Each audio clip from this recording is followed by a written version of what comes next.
आज आम्ही दुसऱ्याच्या गावी जाऊन दुसऱ्या झाडाची जाम खाल्लो. त्या गावचे लोक आम्हाला जाम चोर समजत होते. तर हॅलो मित्रांनो, पुन्हा एकदा स्वागत आहे माझ्या मिनी ब्लॉग मध्ये. तेलाची बाटल जरी गोळा हो नाही तरी थंडी लागल्याने वाटत नाही.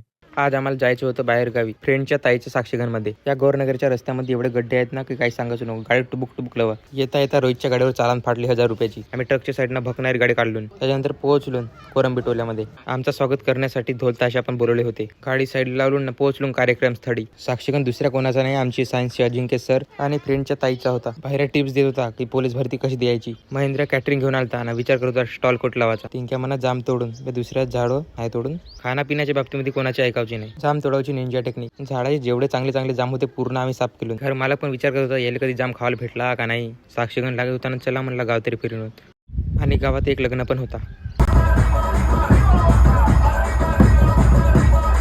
त्याच्यानंतर बांध्या बुंद्यात गेलो. काम तर दुसरा होता, पण दुसराच काम करत होता. फायनली साक्षीगण झाला. आम्ही डावी हाताकडून जेवणाकडे निघालो. एवढे जण ताटभर घेतलो ना घरच्याने दाबलून. गुलाबजाम भजी पापडा वगैरे होते. मग आम्ही आपल्या घराकडे निघालो. चला भेटूया नेक्स्ट ब्लॉग मध्ये.